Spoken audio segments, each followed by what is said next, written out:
Hey guys, welcome back to Finding Your Indie. I'm Bonnie.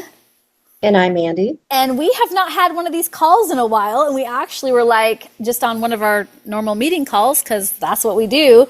And we were like, maybe we should do a call and talk about this comment that we got on one of our YouTube videos. It's a pretty in-depth question that we were thinking, well, how do we answer this? And we thought it might be best to do the question.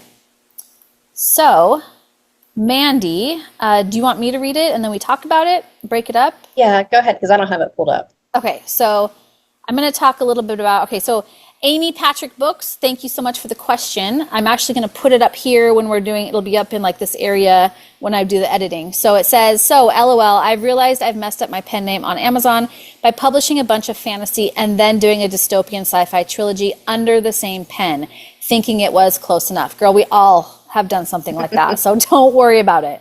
I actually had my dystopic with my sweet romance, so you're doing better than me.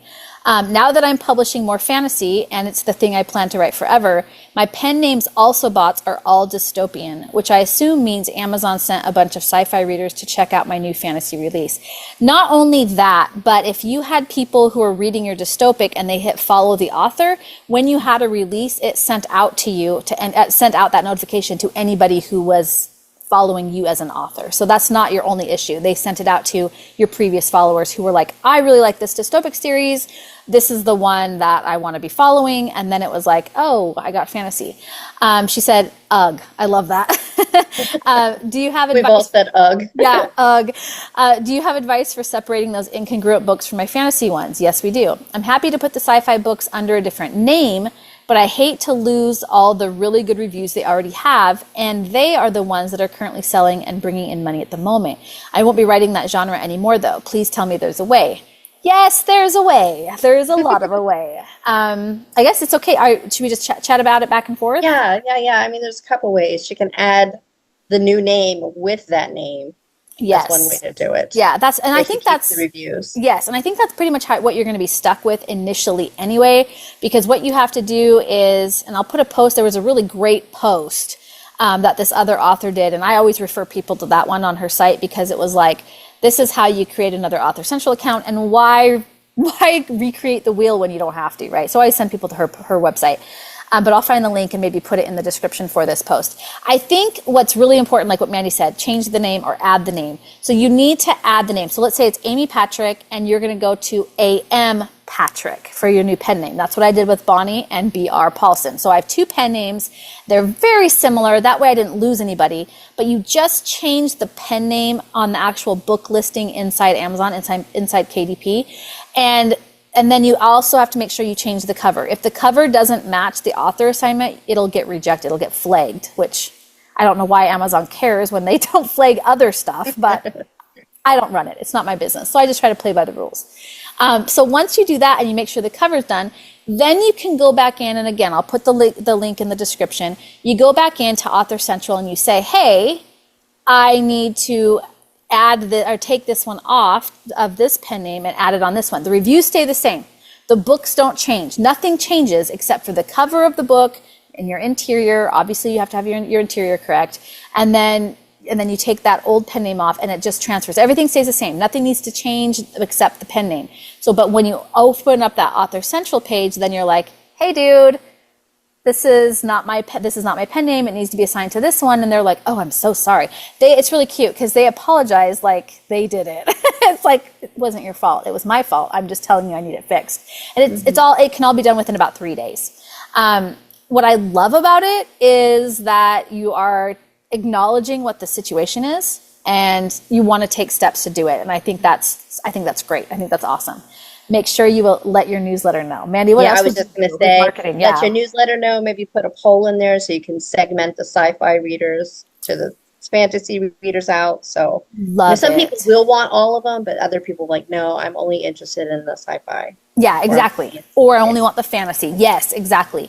I think it's great that you've decided this is where I'm going to be forever. But like you said, your dystopic name is the one paying the bills. So maybe not write it off completely, because the last thing you want is for your pen name to go cold. We're dealing with this. Actually, I'm dealing with this right now. I'm warming up a pen name that I haven't really released in for 2 years. I just had a release, but it's like 20,000 subscribers. And I got to tell you, the unsubscribes every time I send something is making me nauseous, because it's like, what did I do? Because it was really good. It was like 48% open rate before, click rate was above 30, and now I'm like at 15%, and the click rate's not very great, so I'm having to do all this work. So maybe don't let that dystopic name die. Maybe feed it a little bit. So would you add anything to this, Mandy? I think this was a really great question. Yeah, I was gonna say feed it, make sure you're still sending newsletters out for that, maybe something from the world, or maybe even write a novella here and there, just to kind of keep it alive, since it is paying the bills. Yeah. We like money, so. Yeah, exactly. Don't walk away from the things that are making money. And that you might actually write fantasy for a year or two and realize, I don't love it. I need a break. I need to write something else. So maybe don't do it like I've done. Like, don't do what I've done, Amy. Don't do it. Just run. Yeah, I'm actually in the process, because I was adding on some pen names, and I was like, you know what? Mandy was like, Bonnie, do you need more pen names? And I was like,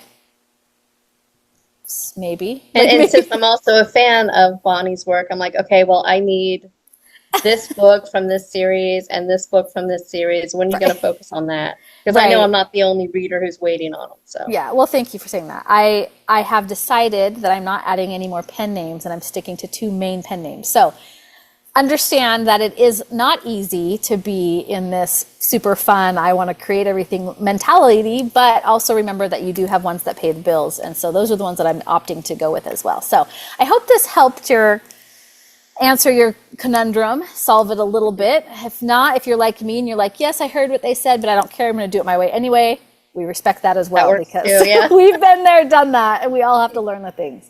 So we just wanted to put this up so that we could answer that question a little bit more fully, rather than try to make it work in text form. Let me know if you guys have any questions down below. Hit like and subscribe, and Mandy and I are always eager to hear from you. Please join our Facebook group. We have so much going on. In HiveMind, we've got some really great things. We're talking about pin strategy next month. And what month is it? May? It's May. May, we're talking about pin strategy and how to grow and focus on your YouTube channel, as well as make sure that your audience is being built, because we have Q3 and 4 coming up. I was like, Q3 and 4 coming up, and we need to start making sure that our ads and stuff are ready for that.